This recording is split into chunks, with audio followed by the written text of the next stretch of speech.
help other people. And it makes it harder for other Democrats or moderate Republicans to win. So I appreciate your willingness to step up if nobody else will. I hope somebody who really wants the job and can do the job will step forward. Anyway, it's wonderful to be here. It was a beautiful drive-in. I mean, I don't know if you've been getting a lot of rain or what it is, but it is absolutely drop-dead gorgeous on the way into Paola. So I'm glad. It's not like that out west. I was out in Marion County on Saturday, and it's a totally different story. Is everything still brown out there? Yeah, and gosh. you know, lakes and ponds are way down and stuff, so they've got a problem. Anyway, but I didn't come here really to talk about Marion County. I really came to tell you a little bit about myself and why I'm running for governor. I am Laura Kelly. I am a state senator. I'm also a wife and a mother, and a very proud daughter. I was raised in a military family. So by the time I was 6, I had lived on 3 different continents. Actually, my first language was Japanese. I think the only word I know now is yakamashi, which is what my older brother and sister said to me, and it means shut up. And by the time I was 15, I had moved about 12 times. And then even when we got out of the military, I continued to live that nomadic life. I was living in Virginia at the time, graduated high school right outside DC, went to Bradley University in Illinois where I got a bachelor's in psychology, and then after that down to Florida to work with the mostly disturbed kids in an all-year-round camp, and then back to the Midwest to Indiana to get a graduate degree, and then from there went back to New York, which is where my parents, actually all 4 of my grandparents, were off the boat Irish who settled in New York. So I went back to New York after living everywhere, worked there in a state psychiatric facility for children for about 7 years, and then decided I really didn't want to live in New York anymore. I was becoming too much like a New Yorker. I wasn't giving up my seat to people on the bus, and I was walking over people in the doorways and stuff, and I thought that's just really not who I am and what I want to be. So I packed up, sold my car, sold my condo, quit my job, and moved to Denver. And there I ended up getting a very similar job to the one I had in New York, only not with just kids with psychiatric problems. I worked at National Jewish Hospital for respiratory and immune disease, right? Sort of like the Mayo Clinic for lungs and asthma, things like that. So I was director of recreation therapy and physical education there, again, for about another 7 years. While I was there, I met and married my husband, Ted, who was a physician on the faculty there because it's affiliated with the University of Colorado Medical Center. And we had our first child there. We thought, we need to find a home, a permanent home, because we did not want to provide for our kids the same sort of nomadic lifestyle that I certainly had had, and my husband to a lesser degree. So we thought about it. We thought about everywhere in the world, honestly. We thought about Ireland, and we thought about every place but the southeast part of the country. We just didn't feel like we would culturally fit in the southeast, particularly way back then. So we thought, and we ended up choosing Kansas. So we moved here about 32 years ago. We actually lived in Salina for a while. My husband had a position in a clinic there. I then became, I couldn't find anything in my field out there, so I became the first executive director for the Kansas Recreation and Park Association. So for 18 years, I represented all the public park and rec agencies, including the state parks, all around the state. And the beauty of that job was that I got to travel all over the state of Kansas. You know, there's hardly a town that I've not been to. And so I worked closely with city people, parks and recreation people, to really work to make our communities better places for folks to live. One of the reasons that we really, well, there are 2 primary reasons why we chose Kansas. The good jobs is one of them, but it was the stellar schools. You know, having come from living in the city, you almost had, if you wanted to stay in the core of the city, you almost had to send your kids to private schools. You know, whether you were looking at New York or you were looking at Denver. And we didn't want to do that. We really wanted sort of a Mayberry existence for our kids, and Kansas really provided that. We were able to find a home in Topeka where our school was right around the corner, and the kids could just walk out, pick up their friends as they went around and go to school. So it was because of that, and it worked. Both of my daughters got world-class educations in those schools, taught by great teachers. Both of them went on to KU and got an excellent education there, enough so that one of them was able to get into medical school and the other one was able to get into business school and move on to careers. So it really worked. Kansas provided exactly what we wanted for a young family. So, and that is why I'm running for governor, because I really want every Kansas kid to have the exact same opportunities my two daughters had to succeed. And you know, my fight for kids is not, it's really been a lifelong mission. I told you all the work that I've done with kids before. And working for families, particularly in the legislature, has been my highest priority. So I'm probably not going to surprise anybody here when I tell you that it's been a rough 8 years on Kansas. You know, Sam Brownback and Jeff Collier have dismantled our state. And I'm not being histrionic. They really have. They've decimated our schools. And I think they've really rendered the very fabric of our communities. So we are in a crisis. We had those budget cut or the tax cuts in 2012 and 2013 that made our revenues plummet, and then we began the wholesale cutting of everything. You know, so we've got a foster care system right now that it's dangerous for our children to be in it. When we first, before those tax cuts, we were really running about 5,000 kids in our foster care system. Now we have over 7,500.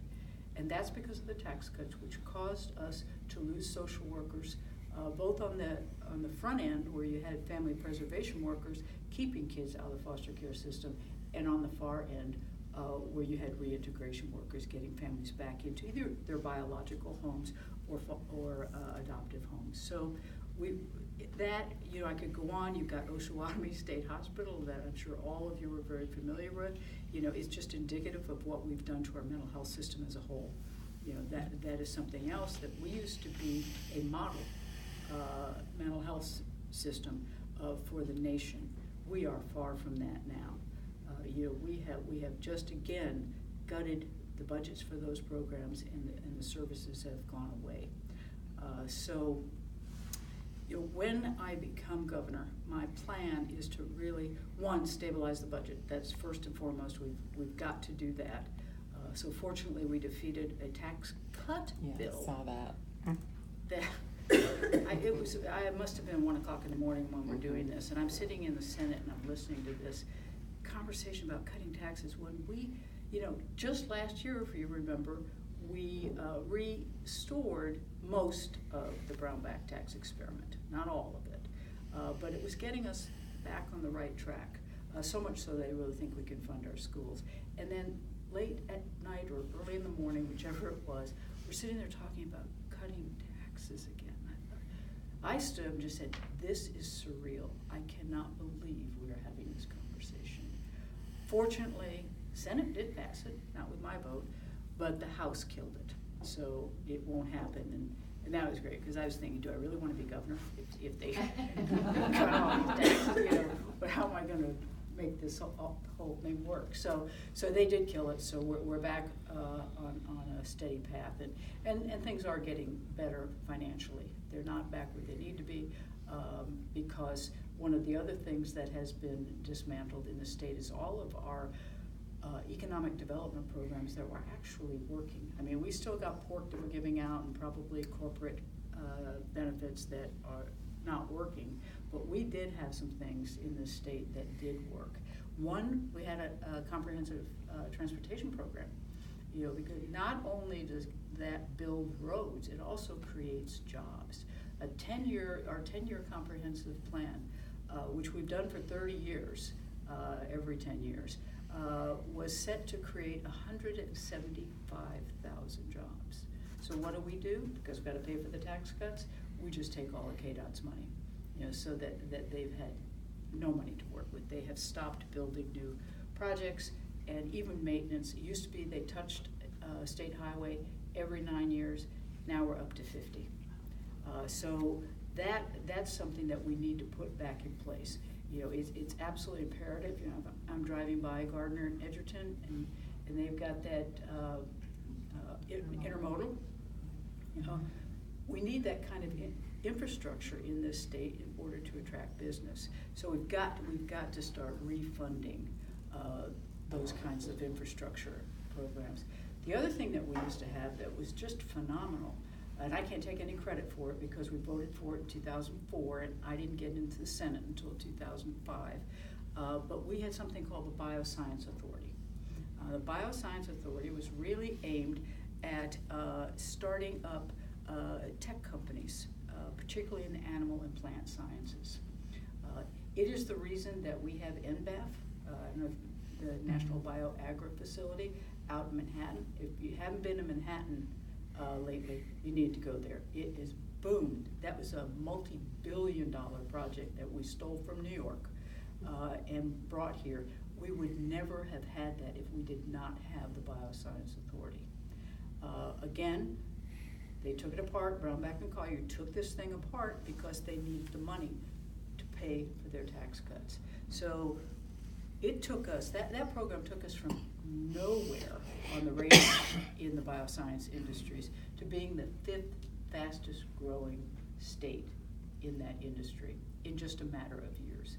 So we get rid of it. We need to bring those kinds of things back. We need to expand Medicaid. And we need to expand Medicaid not just so that 150,000 more Kansans have access to health care. We also need it because our rural hospitals are desperate.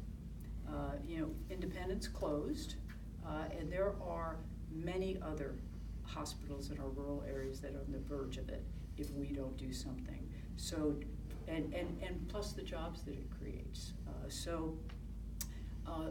That I think is an imperative thing that we need to do as we go forward. So why do I think you ought to vote for me? Well, here's why: because I can win. I was thinking about this long and hard. This was not on my bucket list to run for governor. I was perfectly content being in the state senate and floating off into the sunset. However, I thought about it long and hard. I didn't get into the race until middle of December. And it took me that long to be convinced by others and to believe in my own heart that it was sort of almost a moral imperative that I do this, because I looked at what we had and felt like I was probably the only person who could run and win against either Chris Kobach or Jeff Collier. And there are reasons for that, that I think that. One, I've got the experience. I've had 14 years in the state senate, and all 14 of those I've been on Ways and Means. In the last 12, I've been the ranking member on Ways and Means, which I'm the one involved in the negotiations with the House to come up with the final budget. So I know this state. I know where the problems are, and I know how to fix them. So I think that's one. I've also got the temperament. You really have to have a certain temperament in order to be able to attract people and work with people and get things done, particularly when you're the minority party, and I've got that. And through that, I've built tremendous relationships. I wish we could always elect Democrats, but we can't. I've been elected 4 times as a state senator in a very Republican district. I live in Topeka, but my district fans way out, goes north into rural area, and then it goes out into Pottawatomie County, and it goes into Wabunsee County. Matter of fact, when I first ran before redistricting, I had all of Wabunsee County, very rural. So I've been able to win because I know how to campaign, and 2, moderate Republicans trust me. They have worked with me a long time. and they know how I operate.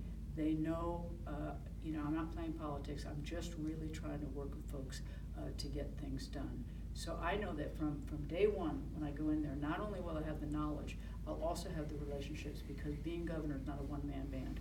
You've got to get things through the legislature, and I will be able to do that, because these folks, actually a lot of them that can't come out right now and say it, but a lot of them are telling me how much they hope that I'll become governor, because they know how I'll operate, they know what I'll do, and they know we can continue to move forward. It's not all of them, I'll tell you, but it's a lot of the ones who were elected in 2016.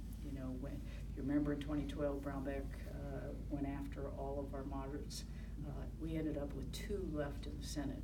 So that moderate majority that we had used for so many years, from 2005 when I get in there to 2011 when Brownback, or 12 when he took them out, we went into the dark years, and it was horrible, and all these bad things have happened.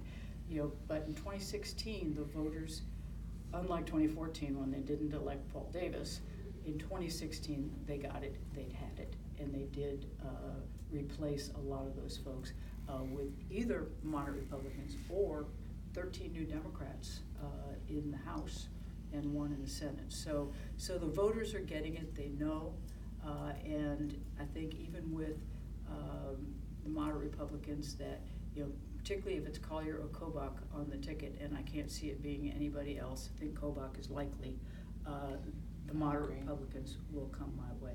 So those are all the reasons I think I can win this, and I know I can do the job.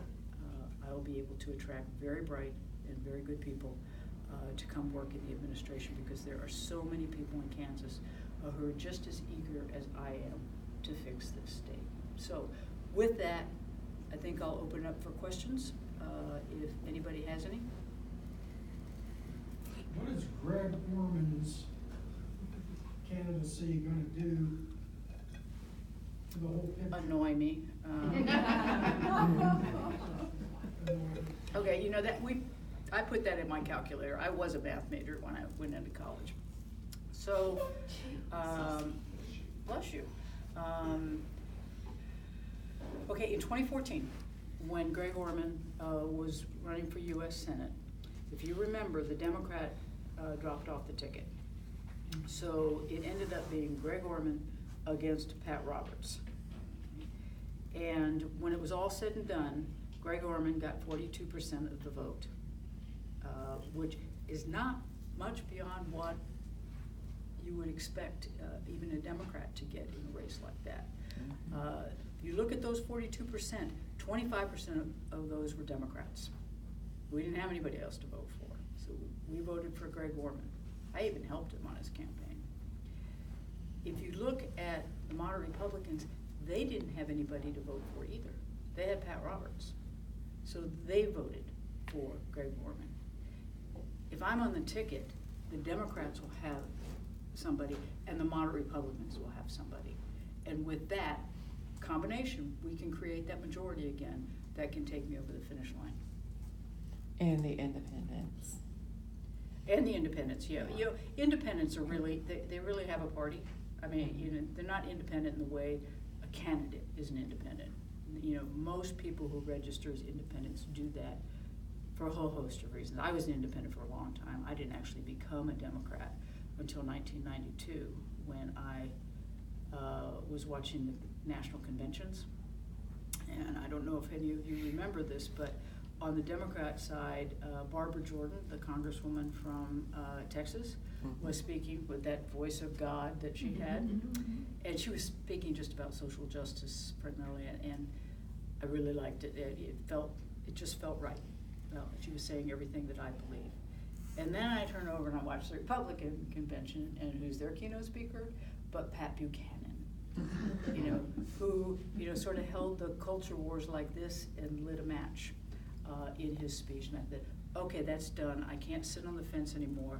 And I went right down to the election office and I changed parties and I became a Democrat. Do you miss Ann Richards? I miss Ann Richards a lot. So do I. I met her. She's the bomb. Yeah. I mean, what a firebrand. Something special. I have kind of two questions. Okay. First one is, I'm a retired educator, so I'm always concerned about capers.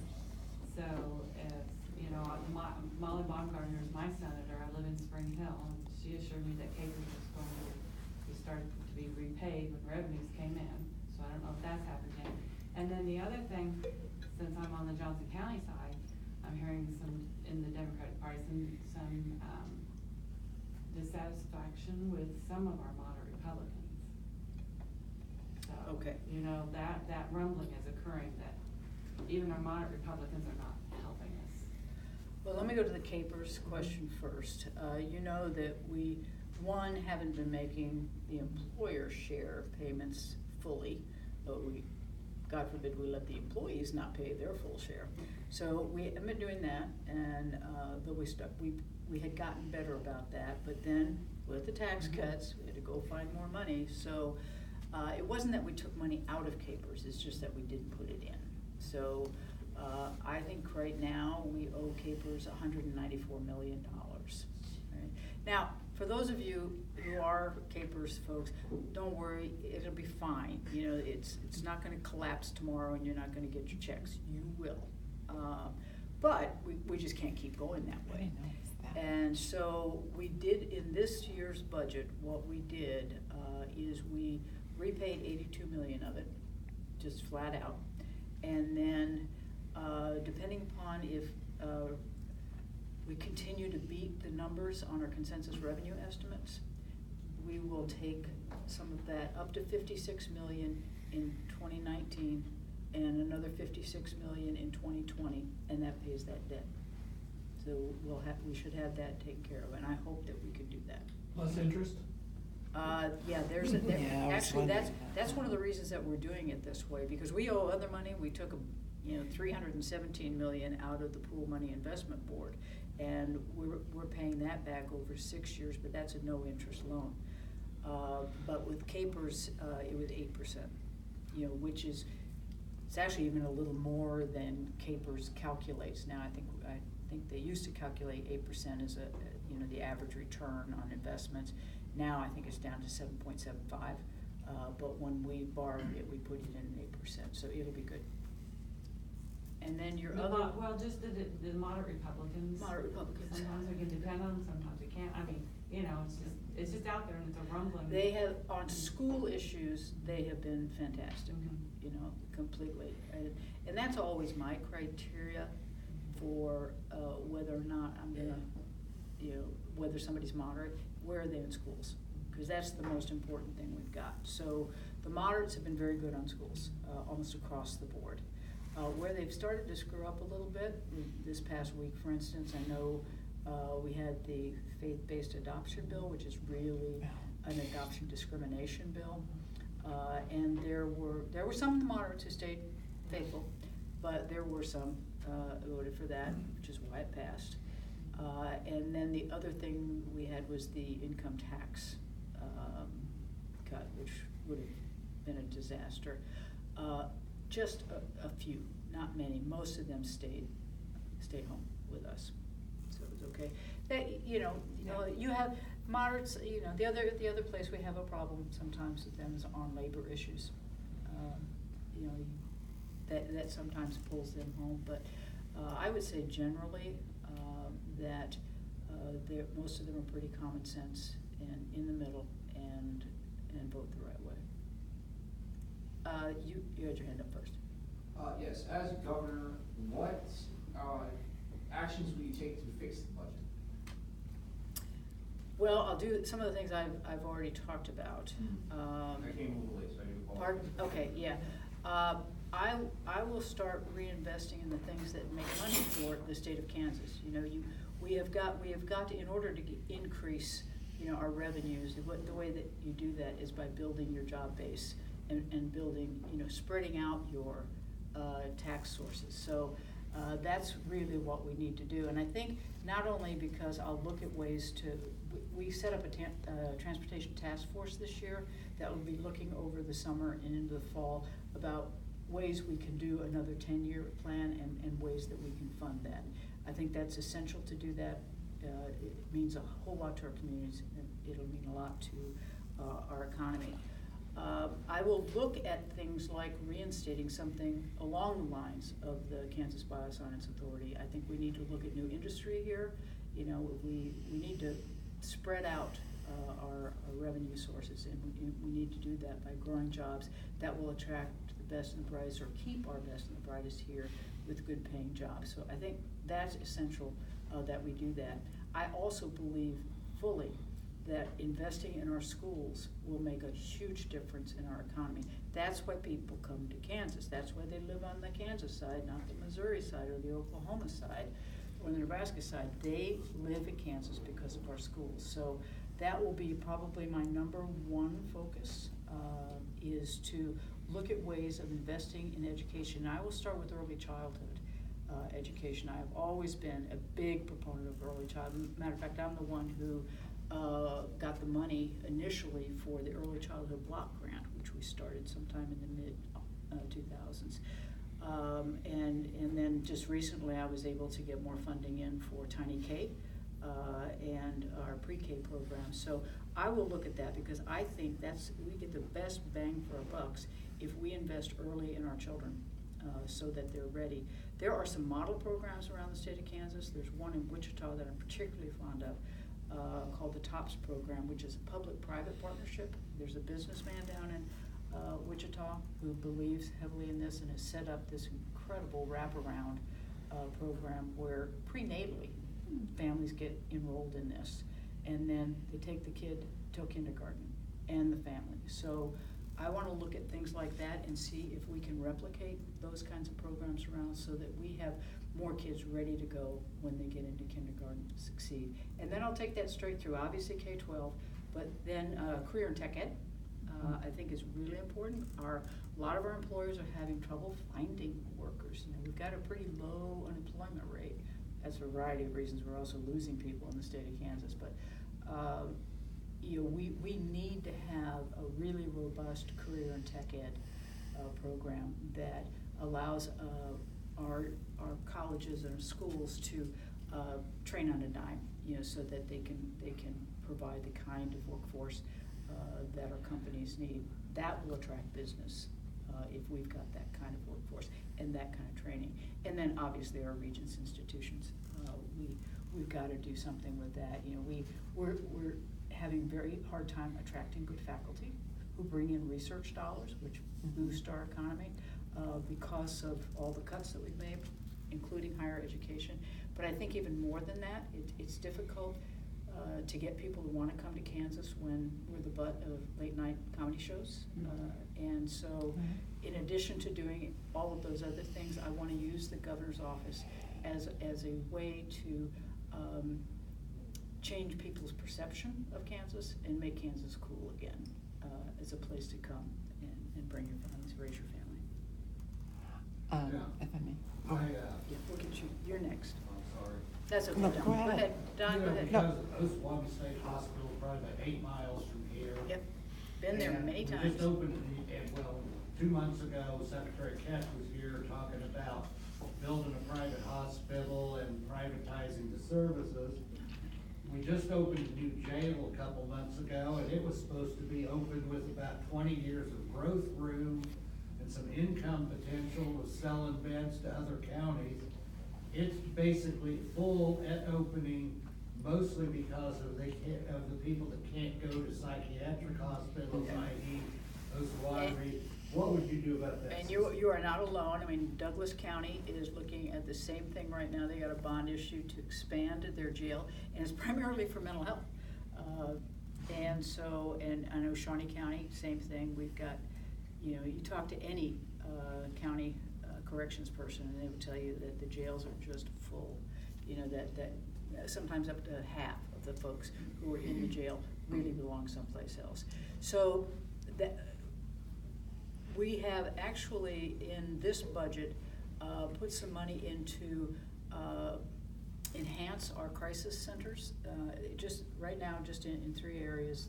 There's one in Wichita that will allow people to stay there rather than going to Osawatomie or Larned. And then in Topeka, Vallejo, and in Johnson County, or now KCK, Rainbow. is the other one. So we are investing some money to expand the options in community residential. We also, I mean, we're trying to put the stop on this whole privatization thing on Osawatomie. I've been fighting that for a long, long time, and will continue to do that. And so far, we've been successful. You know, he can't do anything without our approval. So that doesn't mean he's not going along trying to do that. But you know, what we really need to do is to, and this is something else I plan to do, is to bring stakeholders all together and really have a serious, you know, blue ribbon commission trying to figure out what we need to do in our mental health system to make it work. You know, it's a continuum of services, and we need to see where the gaps are, what we need to do to fill it in, where we can find the resources to do that, and do a master plan long before we build the new state hospital. I mean, that makes no sense to build a new state hospital when we don't even have any idea what the real needs are. Well, they wouldn't be doing that if they didn't think they could make money off of it. Oh, privatization? Yes. Oh, of course. You know, we just did that with the prison. And By the way, Dawn got my question. That was my question. That was your question, yeah. Mhm. So I just keep working to put the kibosh on that and buy some time and get a new administration in there, because I will not work to privatize Osawatomie or a lot of other things. The other thing I want to do, and it will take some time, is I want to deprivatize our care, our Medicaid program. Was that going to be your question? Okay, all right. Yeah, I fought tooth and nail to not let them outsource our Medicaid program to 3 for-profit out-of-state insurance companies. Obviously, I was not successful. And we'll probably, even if, when I become governor, we'll probably have contracts that we have to live through. It's hard to get out of those kind of things. But my plan, as we go forward, is I am not opposed to managed care. You know, I think done right, managed care can actually work. You know, you can integrate behavioral and physical health, and you know, if you can keep people through wellness programs or prevention programs, you keep them out of the ER, you can save money. You can't do it on the waiver services. We're providing in-home services for people with disabilities and the elderly and whatnot. You cannot save any money doing that unless you just cut services or don't provide them at all. So what I want to do is, and again, you know, I don't have all the answers. I'm not the healthcare expert. I know a fair amount about it, but bring really smart people together and figure out how we can restructure our Medicaid program so that, you know, it might be managed care, but it would be a nonprofit managed care that would be under a quasi-governmental arrangement. We used to do that in mental health, and you know, I'd like to see us put something back there so that if we're able to save money because we do it so well, that money can stay in Kansas and either be used to provide new services or go back to the taxpayers. You were next. Thank you. Go ahead, Dawn. I worked at the state hospital for 55 years. And I started there when I was 15, and I just retired 5 years ago. Wow. So through the years, I have worked as the director of nursing, worked on the wards, worked in dietary, worked many different places. What they have done to the hospital is to make our patients criminals. Yeah. They no longer have the ability to go out and be on the grounds by themselves. They have to stay in their rooms. They can't go do anything on their own, very rarely. And they are treated like, about 2 years ago, they brought in Viola. I don't know what her last name was, but she's with, Paola Riggins. She's from the criminals. And they Yeah, she came changed from all corrections. of the things about how to deal with mentally ill people to be prisoners. And that is not right, it's not fair, and nobody's done a lot to change it. And those people are people the same as everybody else, and they don't always have anybody. I am guardian for 3 guys up there, and if you'd see some of the clothes that they're given to wear, it's atrocious. Shameful. Well, as I told you earlier, I got my start in a Mhm. state psychiatric facility. So I know how they operate, and I've been to Osawatomie, I've seen what you're talking about. May I also tell you, this Lansing prison that they're building will have no outdoor space. No, I So- know, so they're the- mostly for, ones who had some kind of a deal with the police or something, so they have that. Well, it's But the just- but yeah. our patients don't, they just have mental illness problems. Right, no, I know that. And they You know- used to be able to go out, and we'd take them to ball games, and we'd take them to everywhere, and we didn't have to have a lot of people, and now we can't take them anywhere. Yeah. I know that that's not particularly therapeutic.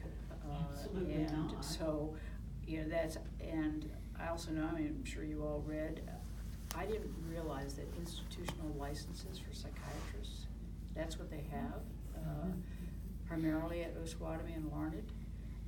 You know, when I worked at the state facility in New York, you know, we had a lot of foreign-born doctors from Pakistan and other places.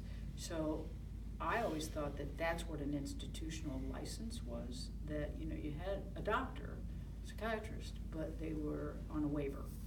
And so they couldn't get, you know, a regular one because they were on some immigration waiver. So that's what I thought. And then just what I think was last week, there's the explosion of the fact that what we consider institutional are doctors who have never passed their boards. And that is frightening to me, and that is something that when I'm governor, I will work very hard to change that around. It is not right. Can I say something? Yeah. I've got a superintendent there, I Yeah. spent 7 years helping oversee hospital. It's not as horrible as that article made it sound, and I'd like to talk to you.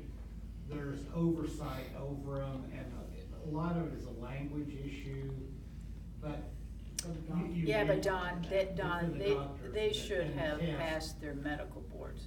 But what they've passed the boards for their specialty. They've passed the psychiatric test, it's some of the generalized that they can't pass. But where we got most of them was New York has an institutional license, but they can only do it 10 years. And so many of our doctors came here after 10 years in New York. So we had a lot of good psychiatrists through the years that were on institutional licenses. And, you know, one of the realities is not doing institutional license might just shut Larned down.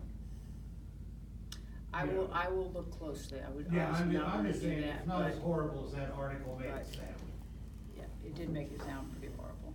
And things have probably changed a bit since you've been there too. Yeah. So, okay, way in the back, I'll get to you next.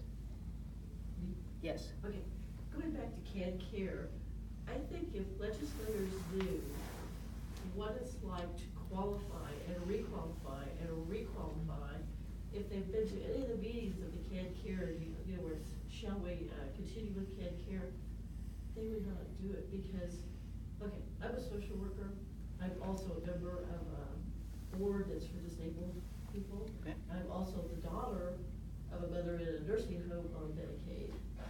And it's a complete mess. You know what I mean? We have people that we've had to write off because CAD care has messed up their, amounts they pay their client obligations. And that they can't afford to, you know, that's what the state says they have to pay, so they pay that, then they're behind, then they go back and say, oh no, you owe $12,000. So I mean, it's just horrible. And I think if legislators Yeah. knew that, if they paid it.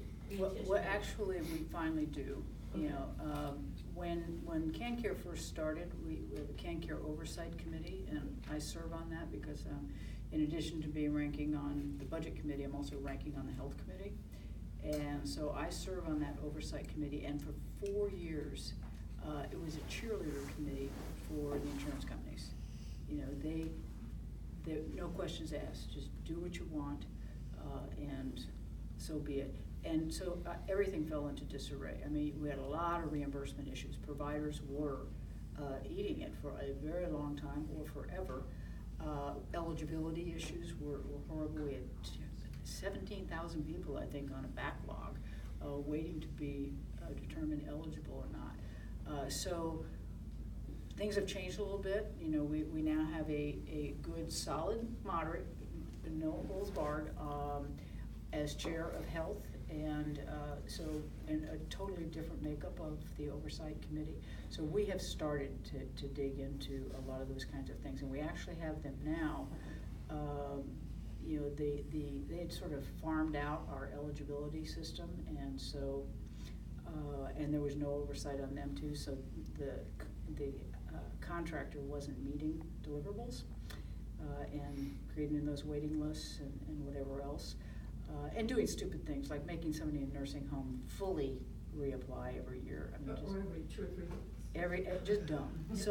So we have worked with them. We have a new Medicaid director who is a whole lot better, and actually I think cares about people. So we've been working closely with him to change that. We just funded some more eligibility positions going forward in the budget.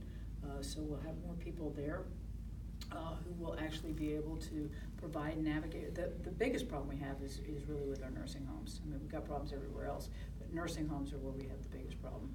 And so we have funded some positions that will allow there to actually be navigators on board that will be able to help people through the very complicated system. So I think we're making progress. We'll make more progress on that because I think a lot of us do. We'll deprivatize it for one thing, and really hold them more accountable. I promised you. Go ahead. Thank you. A couple questions, kind of state government oriented. One, you talked about things that avoid bringing kids into foster care, and one of the things we know is a good solid TANF program is a huge deterrent for foster care, and we know that has been totally dismantled. The Hopeless Act? The Hopeless Act, yes. I ran the TANF program in Wyandotte County for years and years, and started in that work from AFDC back in the 85. So yeah, a lot of thoughts about what makes a good program, because we had a really good program, but kind of what do you see as ways that we can begin to rebuild and bring that back into a program that actually helps people? And then also, just the whole state workforce. I don't know as much about what all the details of what's happened since I left, but it's my understanding that just civil service has pretty much been dismantled in a lot of. As much as they possibly could, yes. Yeah, is there a way? There's also such a brain drain when Brownback came in. You get rid of all of us who knew anything, and anyone else left because why would you stay? Unless you just had to feed your family. Exactly. So there's a lot of rebuilding. I could bring like a screen and just pull down all the things I plan to do, and repealing, replacing the HOPE Act. The HOPE Act was when we went in and said that people on temporary assistance for needy families, child care assistance, food stamps, all of this, that we really reduced the benefits and the length of time that they could receive benefits. And I kept saying at the time that they were going to vote on this. This is what's going to happen. You're going to watch our foster care rolls explode, because we were pulling, support out from already very vulnerable families. And sure enough, that combined with, cutting the social workers and everything else, that combined with that has done this. And we got validated, I think about last fall, December maybe, when KU actually had done a study. And that study showed the correlation between TANF and foster care roles. So we know it's true, and I will definitely address that. As much as I can do by executive order, I will do, but I will work very hard to get legislation so that we, what they did? It was just so mean-spirited. A lot of this stuff was in regulation. Mm-hmm. And what they did is they took it, made it worse, and then stuck it in statute. So the next governor, couldn't just, change the regulations through agency work. So but it's also really stupid. I mean, if you take away toothbrush and toothpaste, you shouldn't wonder why the kid has cavities. Well, I understand. I understand totally, but they don't see it that way. And so we were able to pass it. We passed that during the dark years. We would never pass something like that this year. And I think when I'm governor, I'll be able to work with the legislature and get them to put back in place or take out of statute, so that we have more flexibility, and we can change it, put it back in regulation, and make it, I'm not trying to give stuff away to people, but, we're really talking about people for whom this is absolute sustenance. I have one last thing. Okay. Talking about clothes and things, and we had an attorney that was on our units and took care of our patients to get them to court, to get them to all this there at the hospital at Osawatomie. Mr. Keck in Topeka He's the secretary decided that the department. if that attorney did not want to move up to Topeka with them and handle everything from the hospital in Topeka, where the patients weren't housed, they could find another job.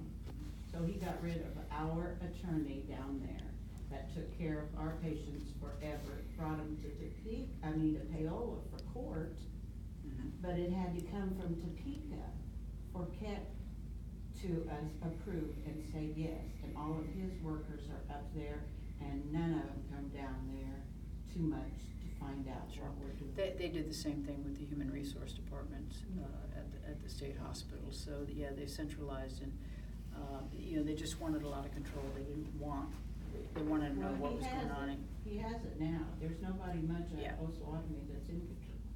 Who's not had a question? You? But you in the back? Yes, you, ma'am. How does your approach for immigration, how is it different than Mr. Kobach?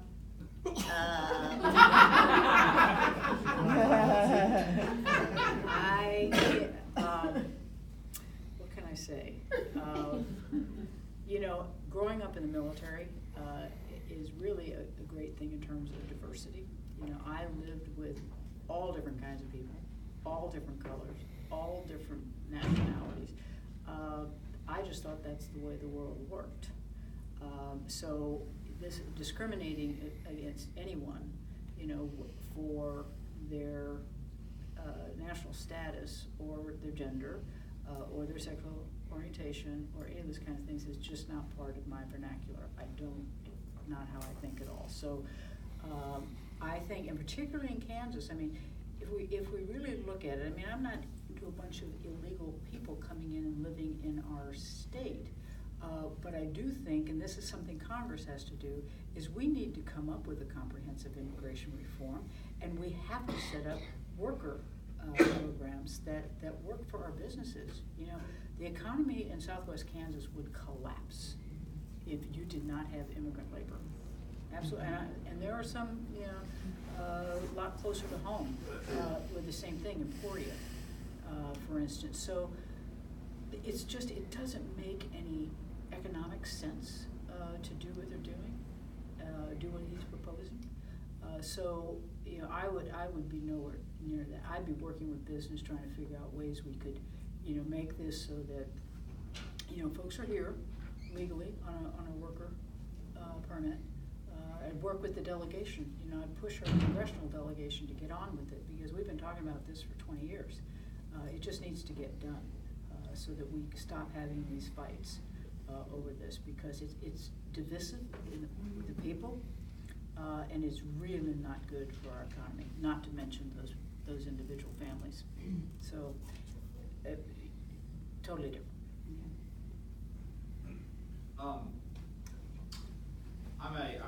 I only say this just to say that I have some sort of clout in this. I'm a veteran, and I have PTSD. And my question to you is, what is your stance on the use of medicinal marijuana for the treatment of PTSD and stress-related mental health issues? Good question. My personal stance? Personal stance. My personal stance is yes.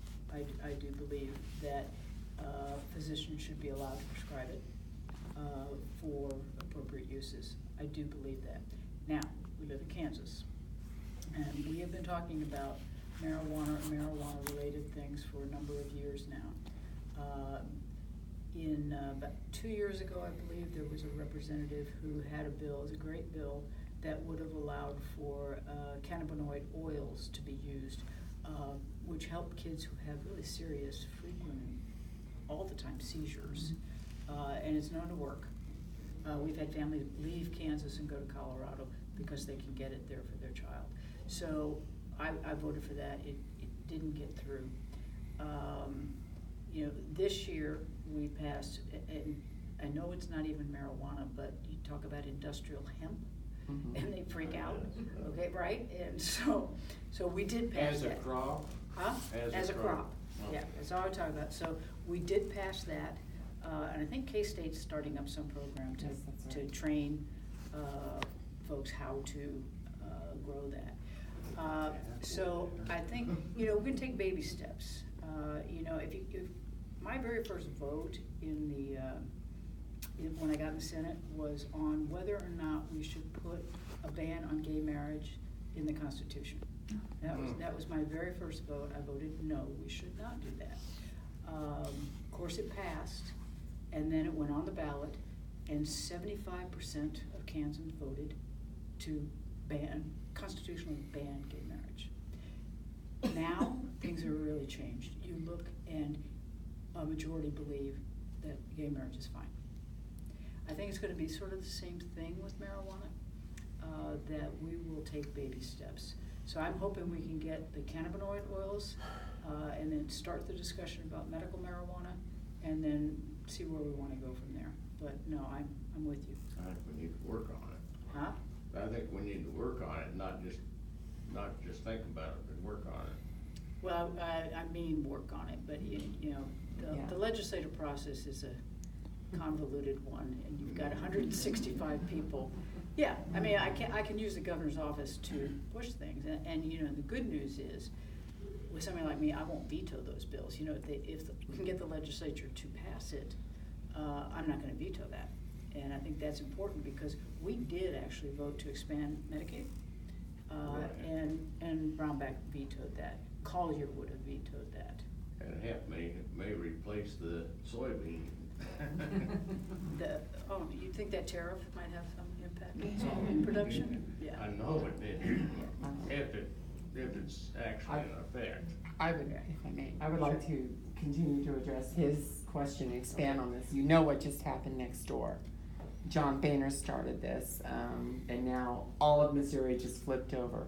Medical marijuana in Missouri for PTSD veterans, which, thank you for your service. I'm a PTSD veteran too. Thank you for your service. Thank you. Will happen in Missouri in 2019. It's a Great. fact. Pill form, you can't smoke it, but there's more. They're doing it with the idea that of talking about export, growing it. Well, this is Kansas. We grow crops too, as you just brought up. We're talking export tax here to all the states that have the recreational part.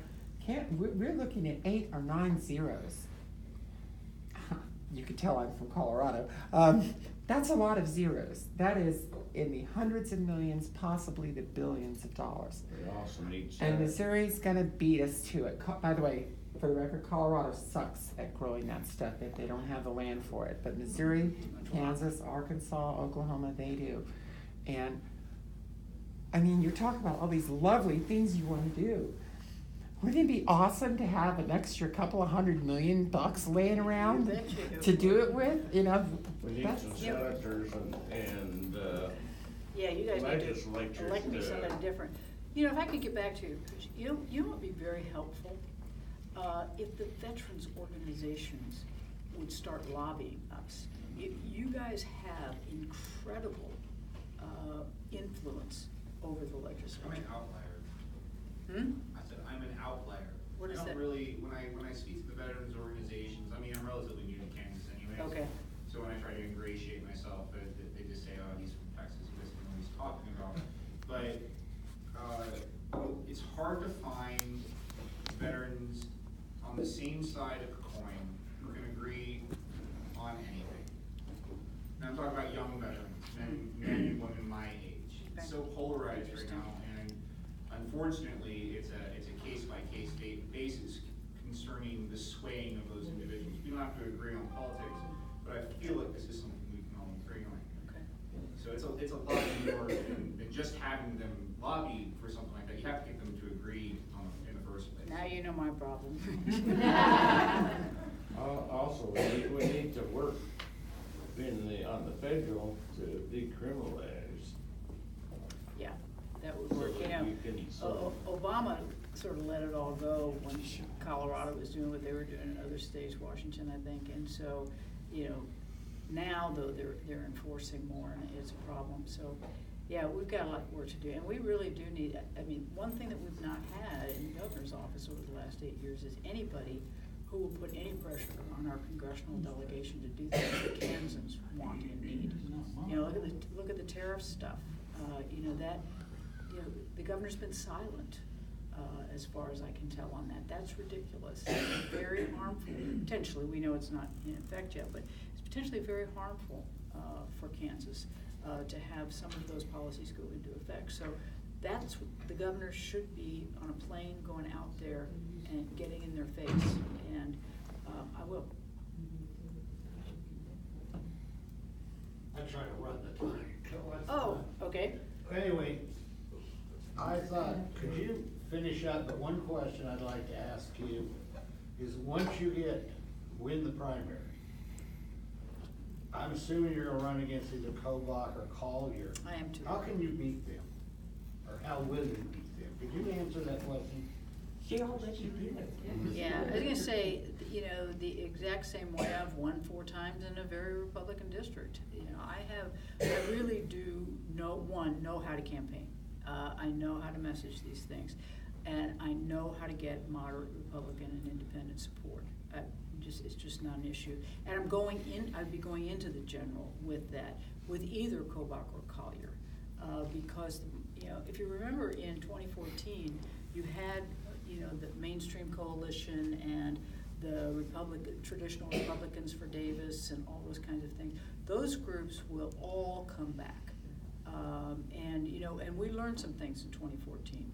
You know, we'll do a very aggressive voter turnout, because, you know, if some areas had shown up in greater numbers, Paul would be our governor today.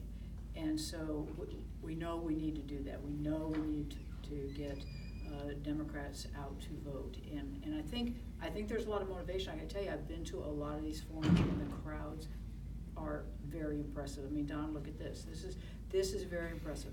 And we're seeing this all over the state. So I think they're more highly motivated, but we can't take our eye off that. We really need to make sure. We've got lots of people out, and when I say we, I'm talking about the League of Women Voters and other groups that are out registering voters right now. We figured out how to get around Kobach by just using the federal form. And if you use the federal form, you don't have to have your birth certificate. So a lot of people are going around registering people using the federal form. So one of our Secretary of State candidates has developed an app for that, the guy from Google Uber. So we're working on those kinds of things, make sure we get people registered, then make sure we get them to the polls. That's how we will. I'm already very confident that obviously, I shouldn't say obviously, I have to win Democrat votes too, but you know, I'm very confident that as in my past races, the moderates will come my way and independents will. Well, I would just like to back up your question a little bit.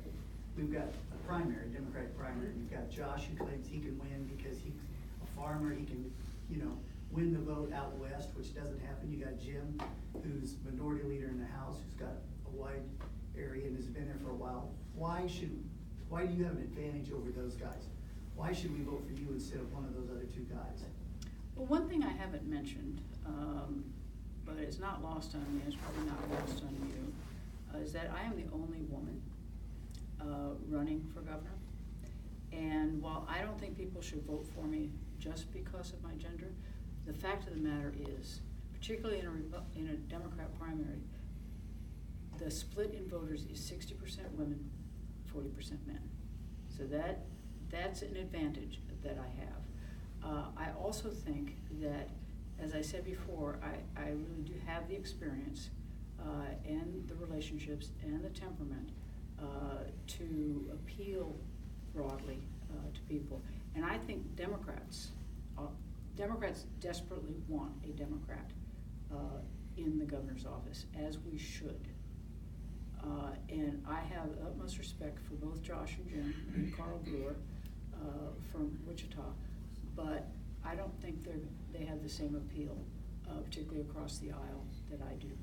And Democrats cannot win the governor's seat without votes from the independents and the moderates. And I think that's a lot of it. And also because I'm also gonna get, and I already am getting, support from pretty influential groups. Emily's List just endorsed me this week. That's huge.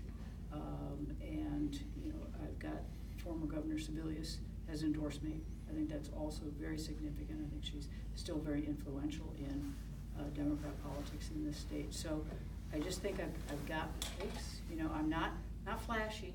I'm not gonna win you over with my speeches and my sermons. But I don't think that's what Kansas wants right now. I think Kansas wants exactly what the Kansas City Star said when I first filed. Steve Kraske said that I will be a governor in the mold of Bill Graves, calm, steady, and smart. And I think that's what Kansans want. We cannot afford to experiment with anything else. We just need somebody who will get in there, get to work, and produce results. I've done it for 14 years. I'll keep doing it in the governor's office. I may have this wrong, but don't you live on a block where governors come from? Well, yes. Well, you guys thought I was kidding. Yeah, no, I actually, Kathleen Sebelius was my next door neighbor So see, that's where the for good 18 governors years. come from. And she asked me, actually, when she was leaving the house, she used to be a state rep. When she was leaving the house, she asked me if I would run for her House seat. And I said no, because this is not a family-friendly job, and my kids were young at the time. I thought, I can't do that. My husband's schedule's not that flexible. So, but then 10 years later, my state senator, who also was my neighbor, had been defeated by a Republican, a conservative Republican. And so at that point, when I got asked, would I run for Senate, my youngest was a senior in high school, and I said, yeah, I can do this now. So, but when you talk about the rural areas too, I want to go back a little bit to that whole thing. When I was running the very first time in my very Republican district, my strategist said, Laura, don't bother with Wabunsee County. There are no people out there, and all the votes are here. So, concentrate all your efforts here. I said, Joe, that just doesn't feel right to me. I'm going to be representing everybody, so I'm going out there. And so I did. I went out and I knocked on every door I could get to, in the small towns out there, Alma, Alta Vista, Harveyville. And I knocked on, and folks got to know me. Now, I only won by 100 votes, and Wabunsee County was not kind to me. But if I had not gone out there, not knocked on those doors, I would not be here today. The second time I ran, Wabunsee County about broke even. It was almost 50-50. Because once they got to know me, they trusted me, they felt comfortable with me, and they knew I wasn't gonna do wacky things. I think that's how I do it. I'll get out there and particularly in the general. I mean, you have to be a little strategic. There are not a whole lot of Democrats out there. But in the primary, you might concentrate in different areas. But as soon as I'm through the primary, boom, I'm out there.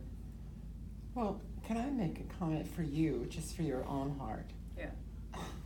I don't think it's as bad as you think. When I go to Walmart and I hear two different checkers complaining to each other that they're tired of people coming in there bad-mouthing Trump, that was unheard of, before, with, previous So Republican they're bad-mouthing leaders. Trump now? Well, not the checkers, but they're saying that a lot of customers do it. And they said, I just don't know how I can stand it. The wave is moving, okay?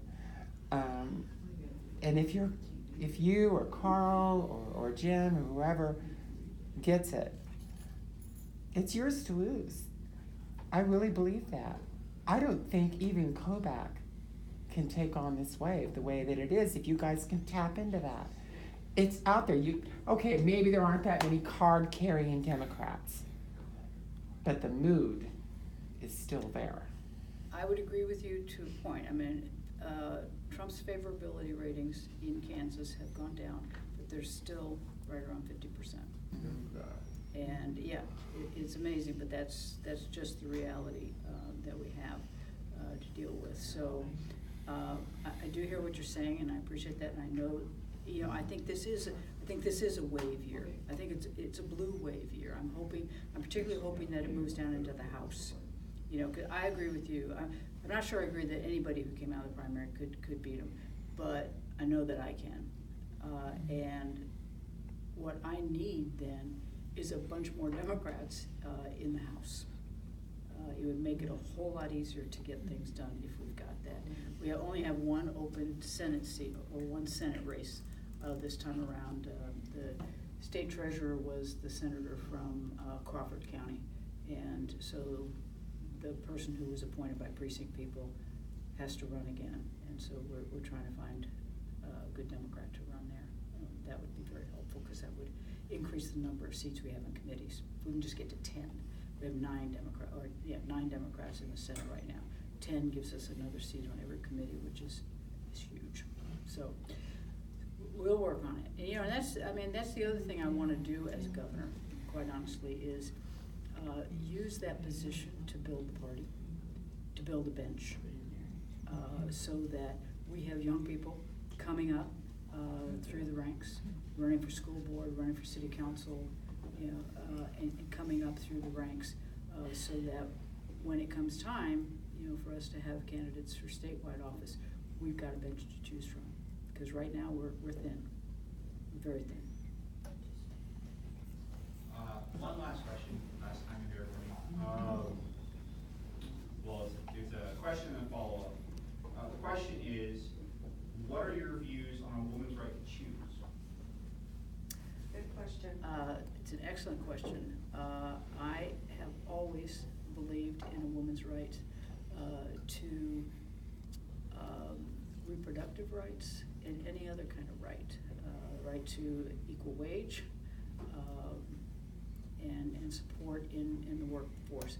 So I am very pro-choice, always have been. I vote consistently that way, always will. But I also believe in those kinds of rights, or equal rights for everybody, including women. I can remember how really angry I was when I was a kid, because I wanted nothing more than to play center field for the New York Yankees. And I couldn't even play in Little League. So I'm adamantly that way. And I just don't believe in that most Kansans want decisions about women's health care made in a room full of men. I really think that we need to have women at the table. Their voices need to be heard, and we'll do that. My follow-up to that is, and I can't remember, I saw this in the news the other day, and I do apologize for not having the information in front of me. A 6-week abortion ban was put in place. One state. Iowa. Was it Iowa that just did that? Yeah. So the question is, That'll be unconstitutional. Mm-hmm. the question is so you can say full-heartedly that if something like that came across your desk, gone. Line item, Okay. gone.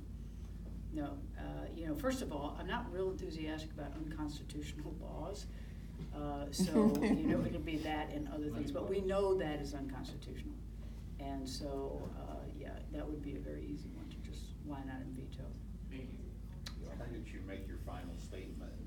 Okay, well, I just. If you have one. Okay, I don't have anything prepared for a final statement, but I do want to, because you asked some really good questions, so I've pretty much said everything. Actually, I do, final. If you get this, what about one of the other candidates? Is you running mate, or do you already have somebody in mind? We are in the process of selecting, Okay. and you have to make that decision by June 1st. Mm. So, you can't just win governor and then choose a lieutenant governor. You have to do that. They have to be on the ballot with you. So we have to do that by June 1st, and we are working on that. We'll probably announce that pretty soon. Okay, so I just want to thank you all for not only coming tonight, this is terrific, but also these great questions that you asked. It's clear that you're a very informed audience, and I really appreciate that. And I would appreciate as you go forward, giving me serious consideration. You know, I need all the help I can get to win this, both in the primary and in the general. I have an assistant here, Lauren Fitzgerald, back there in the corner. If you want to sign up to get information about my campaign, glad to have you do that. If you're so inclined, these are not cheap. So any contribution of any size is very much welcome.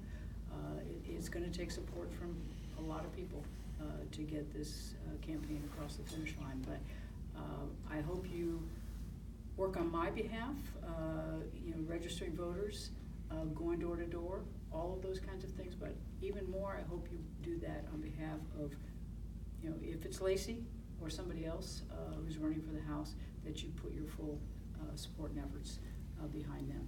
So I thank you all again. It's my pleasure.